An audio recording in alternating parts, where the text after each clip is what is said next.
Brandon Robinson here with the Make America Great Again podcast. Today we're going to talk about the Uranium One Scandal. Now, I've previously covered this, I don't know, probably about 20 or 30 episodes ago. If you want to go listen to my raw thoughts on it back then, like 8 months ago. Obviously, we know way more now, so this will be a nice wrap-up of previously already laid out stuff, so... If you don't know anything about Uranium One, I'm just going to start at the beginning and give you a rough 30-second scenario here. Long story short, there is a country called Russia. Russia wants uranium. Russia spent a bunch of money figuring out how to get some uranium from us. They accomplished it because they found someone willing to take their money in exchange for our uranium. And that's the long and short of it. I mean, that's literally what happened. I'm going to go into it now, so you actually have all the details, but that's it. They said, hey, we'd like uranium. And we were like, I don't know about that. And he was like, oh, okay. Hey, Hill Dog, how about some uranium now that you're in charge of who gets the uranium? And she's like, I don't know about that. And then they're like, oh, cool, well, we have all this money that we want to give you in exchange for you saying okay to uranium sales with us. And she's like, okay, cool. You know, that's about how it went down. But we're gonna you know, start actually with Paul Manafort, believe it or not. He was a lobbyist known around Washington for operating on the shady fringes of an often sleazy business, right? As far back as 1992, his clients were just a bunch of terrible foreign authoritarians who were not very nice people, to say the least. This is before Manafort hooked up with Viktor Yanukovych, Russian oligarch guy. I'm terrible at Russian names, even though, you know, apparently I'm a Russian agent, according to at least websites.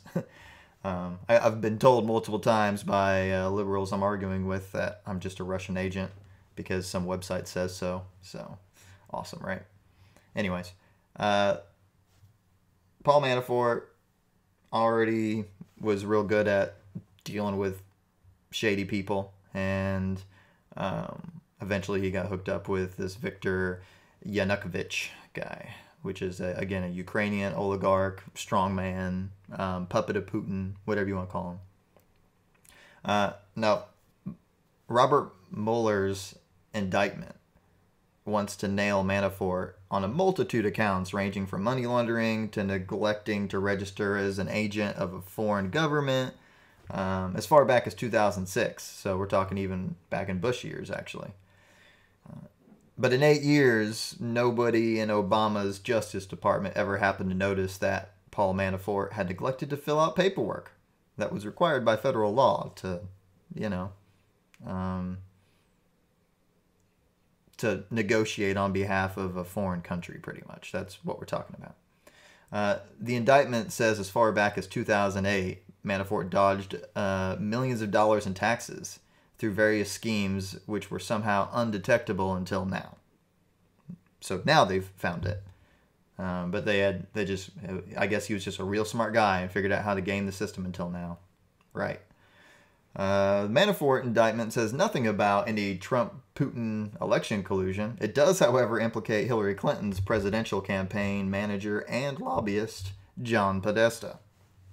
You might remember John Podesta from Pizzagate, where it's assumed, or I won't say assumed, it's assumed by me and many that actually, if you have the chance to actually go down the rabbit hole for half a day and just go type in Pizzagate, maybe go to Vote, V-O-A-T, or go to YouTube and watch a video or two, you'll never be the same. So anyways, John Podesta and Tony Podesta killed this girl named Madeline something or other in some South American country that he happened to be in when she disappeared, and the sketch given to the police of the people who kidnapped her look identical to John Podesta and his brother Tony Podesta. Crazy, right? You know, the fact that it looks just like them, and, you know, John and Tony Podesta have pictures of, like, naked little kids and little kids getting eaten alive and shit, like around their house. It's like the kind of art they're into. Oh, but it's just art. And they're into like cooking, like getting in giant groups of people and worshiping the devil and cooking with like breast milk and sperm and blood. Again, that's, I guess, just normal for high society elite people. We're just supposed to just go, oh, okay. Anyways, so that's John Podesta, right? He was also the guy that famously got his emails hacked by some idiot. You know, I mean, well, he's an idiot. His password was password. It was like password 123. That was John Podesta's password. So, shocker that it got guessed, or he fell for a phishing scheme. You know, someone like sent him a fake link saying log in here, and then they recorded his password. So, anyways, John Podesta was, you know, implicated in this indictment by Robert Mueller, which, you know, shocking. And according to the indictment, Manafort hired the Podesta Group to help him advocate for oligarch Viktor Yanukovych. It also states that for helping Manafort do the dirty work for this Russian guy, Podesta also shared a $2 million fee with another firm called Mercury Public Affairs. One partner there is a GOP strategist, Mike Duhaime, who was the same strategist who got Governor Chris Christie elected twice. So it's not just like a Democrats, you know, it's the whole swamp. The Podesta Group and Mercury Public Affairs, like Manafort, neglected to register as agents for foreign entities. But unlike Manafort, they haven't been indicted. The Podesta's firm client list includes the Business Roundtable, General Electric, Lockheed Martin, Oracle, Walmart, Wells Fargo, and Uranium One. Crazy, right? Uranium One is a Canadian mining firm with mines in America. Specifically, the United States, not just Canada. The firm was acquired by a giant Russian agency, Rosatom, in 2010. Therefore, giving Russia ownership of a significant share of America's limited uranium supplies. The takeover of Uranium One by the Russia Rosatom drew little attention in the United States, but the Russian newspaper Pravda heralded it as a Russian coup. Their headline was, quote, "Russian nuclear energy conquers the world." Now, the Russian uranium deal couldn't have gone forward without the nod of a multi-agency panel. Guess who this was chaired by? Oh, Secretary of State Hillary Clinton. Crazy, huh? The panel's sign-off was required because the federal government lists uranium as a critical national security asset in short supply. The panel approved the deal even though there was an ongoing corruption probe linked to it, and they had handed Rosatom control of 20% of our uranium supply. I mean, how crazy is that? Tens of millions of dollars from parties with a financial stake in the U.S. approval of the deal flowed into the Clinton Foundation. Also, Bill Clinton was paid $500,000 for a single speech in Moscow by this thing called Renaissance Capital, which is a Putin-linked investment bank with ties to the Uranium One deal. Imagine that. The FBI investigated two shadowy figures involved in the deal. One was Vadim Mikurin, and one was Boris Rubehensky. They were both prosecuted on money laundering charges and other charges. They drew prison terms of 4 years and 1 year, respectively. Now, one of the members of the panel that signed off on the uranium deal was the nation's top law enforcement official, Obama Attorney General Eric Holder. So it wasn't just Hillary Clinton here. This was Robert Mueller's boss at the time, since Mueller was the head of the FBI while this was going on as well. Under President Clinton, Holder had attended to the legal paperwork regarding Bill Clinton's pardon of fugitive commodities mogul Mark Rich. He had fled the country to dodge prosecution in a $48 million tax evasion case. The Rich pardon later came back to haunt Holder when he was nominated by President Obama to be Attorney General. Who stepped forward at a time to publicly defend Holder? None other than James Comey. Yeah, James Comey. Later, appointed by the FBI director by Obama, Comey had been the federal lawman assigned to the Mark Rich tax evasion case and to the investigation of the pardon Bill Clinton and Eric Holder had cooked up for the fugitive multimillionaire. And yes, of course, Comey was the G-man who recommended not to pursue charges against Hillary Clinton in the email investigation after outlining a criminal case against her. This brings us to William Douglas Campbell. Now, he worked for Vadim Mikorin, one of the two Russians that were indicted, and Vadim Mikorin was in charge of the U.S. operations for Tenex, which is a part of Rosatom, which is owned by Russia. So, as an informant, Campbell aided federal authorities investigating the Russian official taking bribes from shipping companies in exchange for contracts to Russia uranium into the United States. So, I mean, basically, he would go to a trucking company and be like, hey, listen, I'm going to give you $50,000 to do this job, but I'm going to need you to take $20,000 of it, and I'm going to need you to send it to this company over here.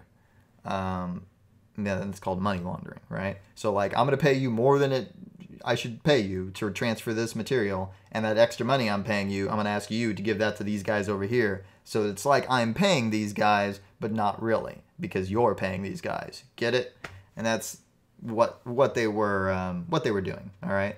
And so the Justice Department had initially charged Vadim Mikorin with extorting kickbacks from Campbell too, after hiring him as a $50,000 a month lobbyist, because he wanted Campbell to do the same thing. He wanted to give Campbell $50,000, but for Campbell to only keep like $30,000 of it, and he wanted them to give like $20,000 of it to some other dude because he needed it. Again, he needed to pay people without there being any paperwork or knowledge that Vadim himself is paying them. So, obviously Campbell was not really cool with this, but then he was demanding under a threat of violence or the loss of the contract. So he's pretty much like, listen, you're going to lose the contract, and I'm going to get Russian thugs to come break your legs if you don't do this.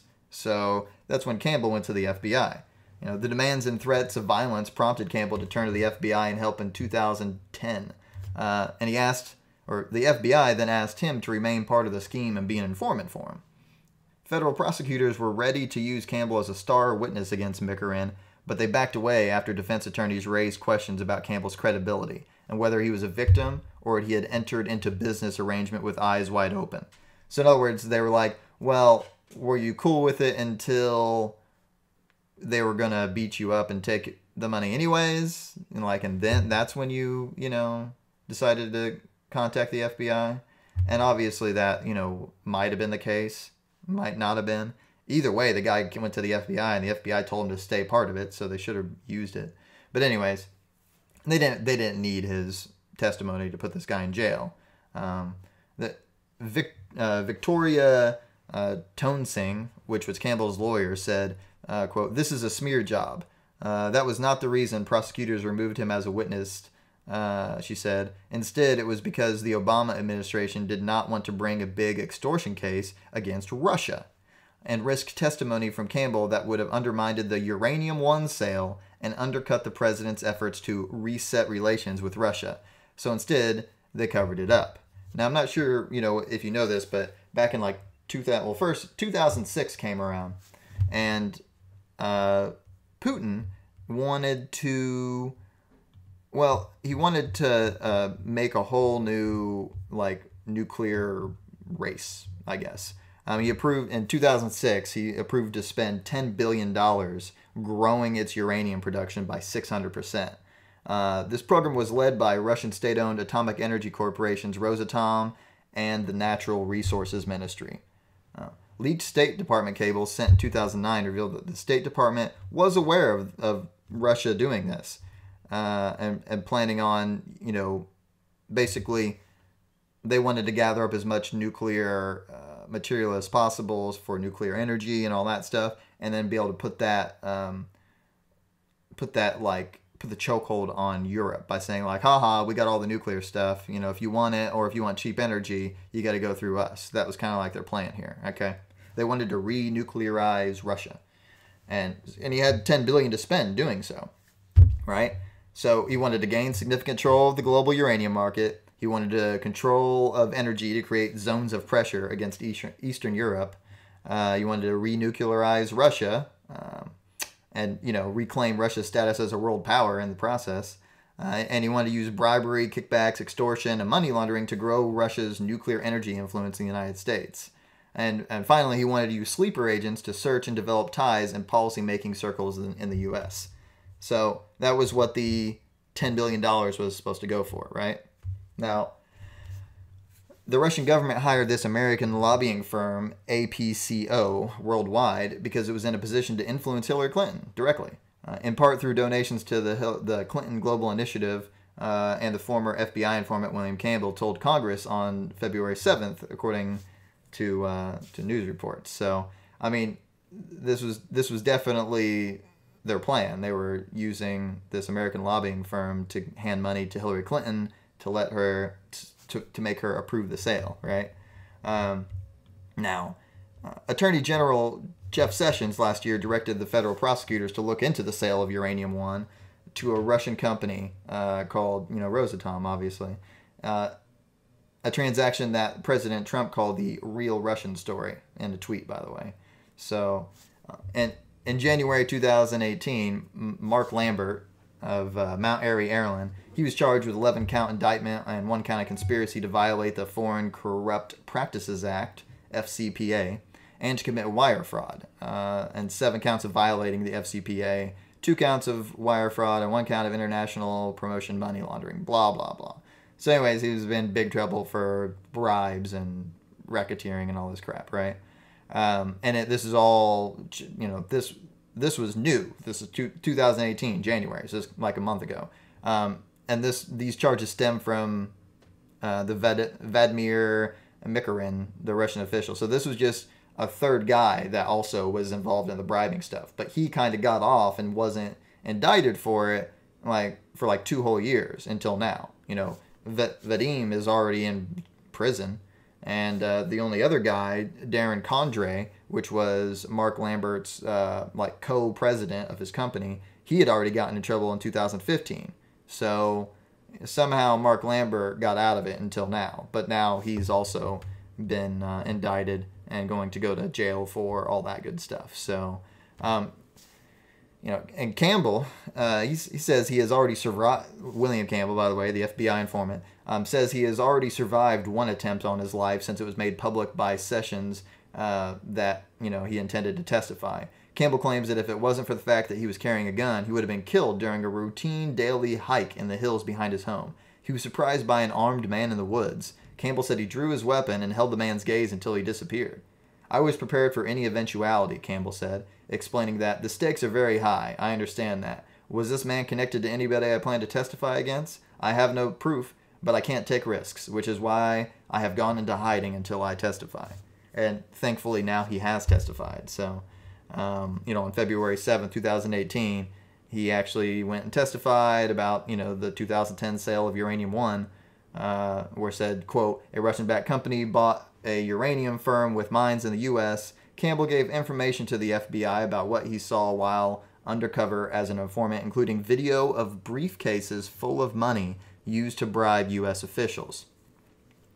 Congressional committees had previously tried to interview Campbell as he was undercover for roughly 5 years working to get information on Russia's efforts to grow its atomic energy business in the U.S. They failed to do so because of a gag order placed on Campbell by Loretta Lynch while she was Obama's Attorney General. Loretta Lynch, the same woman that met Bill Clinton on the tarmac to discuss what they were going to do about the whole Hillary Clinton email scandal. That one. Anyways, Campbell alleged that Moscow paid millions of dollars to lobbying firm APCO, which we just talked about earlier, to give, Bill Clinton's charities assistance in order to influence Hillary Clinton, who was, then former President Barack Obama's Secretary of State. Campbell said nuclear Russian officials told me at various times they expected APCO to apply a portion of the $3 million annual lobbying fee it was receiving from the Russians to provide support for the Clinton Global Initiative. So they're saying, here's $3 million, but we expect that to cover you also giving a bunch of money and providing any kind of, help for free to the Clintons. So consider this paid in full. The contract called for 4 payments of $750,000 over 12 months. And it was expected to give assistance to them no matter what, for free, as part of the deal. To ensure that Obama administration had made affirmative decisions on everything from Uranium One to the U.S.-Russia Civilian Nuclear Cooperation Agreement as well, which is another thing. It's like called the 1-2-3 Agreement, and I'll get to that in a minute. But Campbell's attorney, Victoria, said the following. Mr. Campbell testified for over 4 hours until he answered every question from 3 congressional committees, the Senate Judiciary, the House Oversight, and the House Intelligence Committees. He recounted over numerous times that Russians bragged that the Clintons' influence in the Obama administration would ensure CFIUS approval for Uranium One, and he was right. And CFIUS is the, hold on a second, I got this, the Committee on Foreign Investment in the United States. And their whole deal, like I think I mentioned it earlier, she was the head of CFIUS, but it's like a committee of a bunch of different departments, and they're supposed to, all the heads are supposed to get together and be like, hey, should we sell uranium to these people? And those kind of decisions, which apparently she did kind of on her own and said, hey guys, just play ball, here's some money, Well, I mean, he was right. It worked. It got approved. It all went through, right? Robert Mueller, the special counsel leading the probe into an alleged Russian interference in the election, was head of the FBI when it investigated Rosatom officials for extortion and corruption. Mueller personally delivered a uranium sample to Russia in 2009. We know this because of WikiLeaks cables that were leaked. Now, supposedly this sample was some 10-gram sample of some uranium that we confiscated from hold on, let me think. It was a Georgian smuggling ring, and they were smuggling nuclear materials, and we busted them in 2006. We took possession apparently in 2007 or 8, and by 2009 we were giving the Russians a sample because they wanted to, I guess, see where it came from. Now, that's the official story. Why you need the FBI director himself to deliver 10 grams of uranium to Russia, that doesn't make a lot of sense to me. What would make sense to me is, hey, here's your uranium sample for that Uranium One mine that we just made sure to sell you, that I probably personally got kickbacks from. So here it is. Thanks. Have at it. More is on the way, obviously. So that's my personal opinion. I obviously have no evidence of that. According to the WikiLeaks cables, it was, but it's just so questionable. Why would the FBI director himself be delivering you could send literally anyone with clearance to go do that. It doesn't need to be the director of the FBI. But hey, who am I, right? So anyways, Mueller, after he personally delivered that stuff, that was all fine and dandy, and of course, no reason why he shouldn't be looking into Russian collusion now, right? Even though he literally colluded with Russia no less than 10 years ago.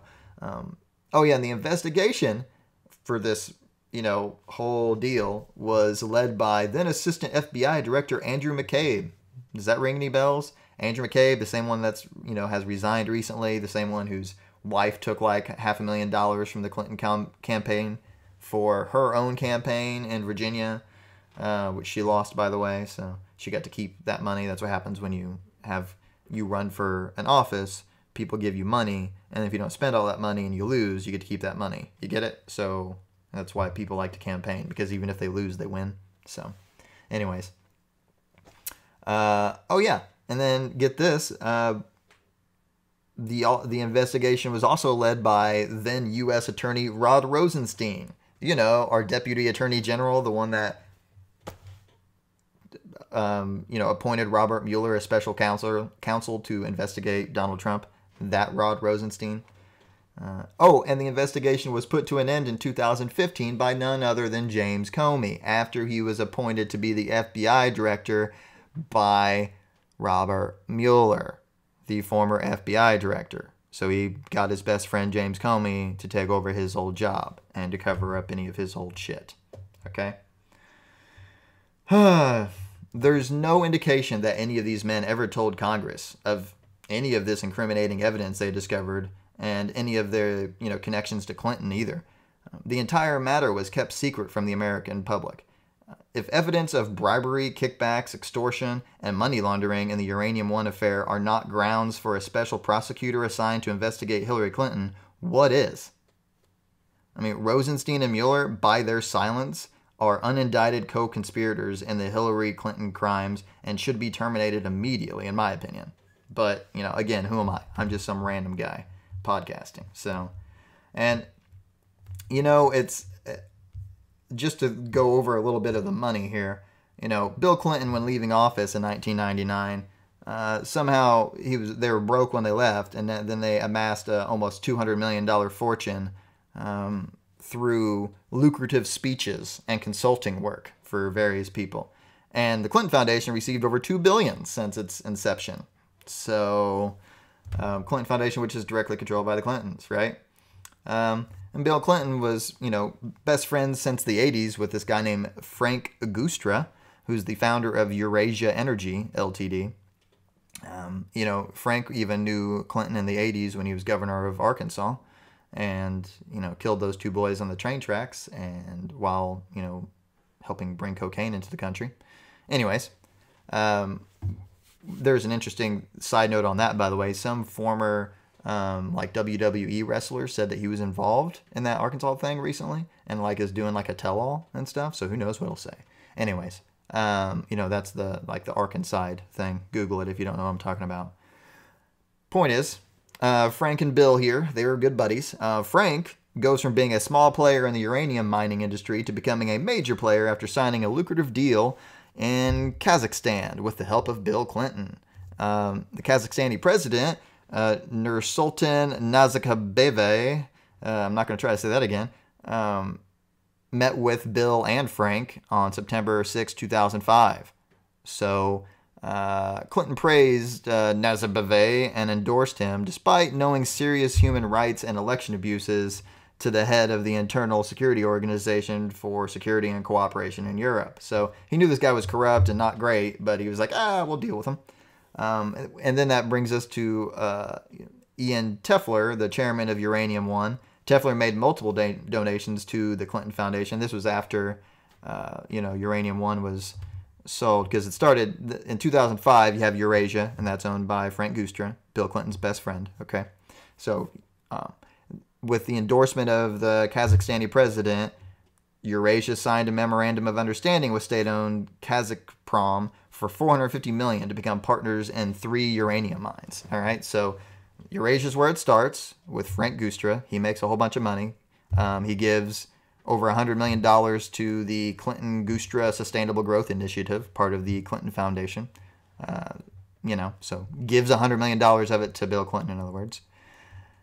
Eurasia is then bought by Uranium One in 2007 and continue as a combined company under the name Uranium One Inc., headquartered in Canada.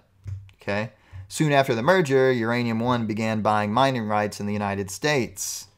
That's Our Mines. That's 2007. 2009, ARMS Uranium Holding Company, a wholly owned subsidiary of Rosatom, acquired 17% stake in Uranium One. Now, ARMS is literally the Russian Federation's personal company that mines uranium.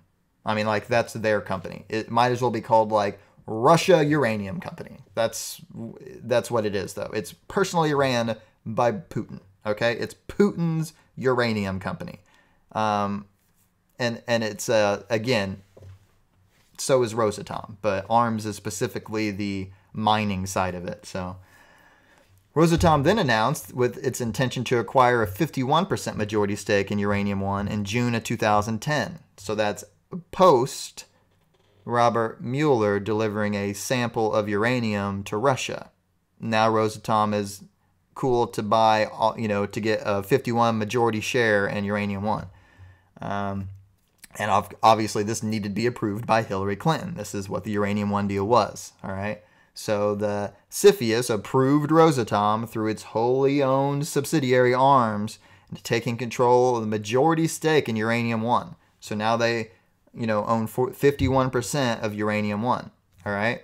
Well, now Rosatom acquired the remaining stakes, so they bought out all the remaining shareholders, which you can just force them to do, and then they take the company private. So now you can't even buy, shares in it. It is 100% owned by Russia by January 2013. Okay, and of course this was supposed to be that none of the uranium was ever supposed to leave, and despite assurances made by the Nuclear Regulatory Commission in 2010 that, quote, no uranium produced by Uranium One may be exported, numerous exports took place anyways. So Russia bought all uranium and exported it out of the country, and we let it happen. Well, we didn't let it happen. The Obama administration let it happen. In fact, they kind of started it. Right? I mean, how crazy is that? So, that pretty much covers it. The only other thing I'm going to say is just keep in mind that Russia is best friends with Iran and North Korea, especially when it comes to nuclear stuff. So, Rosatom built and managed Iran's Bushehr nuclear plant and trained Iranian nuclear scientists and supplied the facility with enriched uranium rods. So in 2010, as the Uranium One deal moved forward, 4 members of the U.S. House Committee on Foreign Affairs wrote in a joint letter, "We remain concerned that Iran could receive uranium supplies through direct or secondary proliferation." So in other words, they're saying like, hey, you guys know that like since Uranium One is now owned by Russia, and Russia gives Iran uranium, like literally a piece of uranium could leave America and be shipped directly to Iran. So we might be sending uranium to Iran to help their nuclear program. Isn't that a little crazy? Just throw it out there. Also, Russia has murky ties to North Korea's nuclear program. In 2006, Russia was criticized for offering technology to protect North Korea's nuclear stockpiles and to conceal its weapons program from the world. In 2007, as part of Russia's plan to expand its global uranium market, North Korea allegedly offered to provide Russia with all of its uranium reserves in exchange for diplomatic backing. Obviously, that didn't quite happen, but, it's still a real tasty sandwich if Russia ever wanted to take a bite, okay?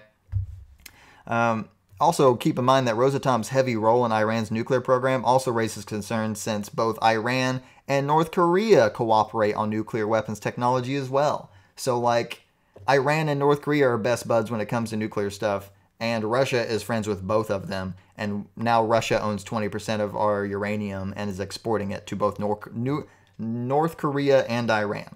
That's all bad, okay? All freaking bad. So, that's pretty mumuch it, guys. I may have left a few things out, but man, this thing stinks to high heaven. And there is the only other thing I'm going to quickly talk about, the Russia reset. In case you didn't know, on March 6, 2009, Secretary Clinton presented a Russian Foreign Minister, Sergei Lavrov, with a symbolic button that read reset to mark a new era of U.S.-Russia relations. Now, this was like supposed to, we're supposed to now get along with Russia after that. It really just was so that we could sell them uranium, because as soon as we sold them the uranium, like that was it. Like once Hillary Clinton got paid, it was back to Russia's terrible, evil, bad guys now. Like, remember the reset? I thought we were friends now with Russia. What happened to that? And for that reset, it was supposed to be that the raw uranium exchange, first of all, which was a U.S.-Russian nuclear weapons proliferation program, allowed Russia to send enriched fuel from decommissioned nuclear warheads in exchange for raw uranium from the United States. So basically we're saying, hey, give us your weapons-grade decommissioned nuclear warheads, and we will give you just some raw uranium, which you can then go make into more nuclear weapons, but hopefully you will use for power plants instead. Then there was the European Missile Defense Shield canceled. So even though Bush was, really pressuring for the whole, European Missile Defense Shield, President Obama conceded to Russia and ended it in 2009. So no more missile defense system in Europe. Then there was the 1-2-3 agreement, which I mentioned earlier. Clinton negotiated an agreement with Russia on civilian nuclear energy, making it easier for U.S. and Russia firms to form joint ventures. The Bush administration had originally negotiated this agreement, but ended it after Russia invaded Georgia in 2008. Not a lot of people remember that. Remember how Russia literally started the first war in this century in Georgia? I mean, granted, it was only like 5 days, but I mean, they like took over and occupied the country for like a week, all because Georgia didn't let this other small part of its southern, territory become independent. And so Russia went in and said, nah, you can't be mad at your own people for wanting to break off. What do you think this is? The USSR? Anyways, then there was the START Treaty, S-T-A-R-T Treaty. And as part of the Russia reset, President Barack Obama announced that the new START Treaty would reduce nuclear stockpiles starting on March 26, 2010, which never happened. So it was just a fun thing to say, hey, we'll start making less nuclear weapons, right? And they're like, yeah, sure will. So that was the whole Russian reset thing, which obviously none of that mattered. It was just a ploy to sell them uranium and make money. And now they're even a bigger boogeyman than they were before. Like, the news media makes Russia definitely seem like way worse currently than they did in 2008 when they were taking over Georgia. Okay, so anyways, well, that pretty much covers it for today, guys. So we'll catch you next time. Also, just to throw this out there, I actually made it into like the top 50 on iTunes. I appreciate all these support and the sharing and stuff. Feels good to actually, it took a year, but feels good to actually, see me up there with other people that I actually listen to, instead of just being a completely nondescript, who's that? And I realize most people still have not listened to this podcast, don't know who I am, don't know anything about it, but there's at least a few thousand of you out there listening and giving me good reviews and all that good stuff. So I appreciate it. And if you would, try to add me to Twitter, I guess, or gab.ai. Fuck Twitter, fuck Jack. And with that, y'all have a good one.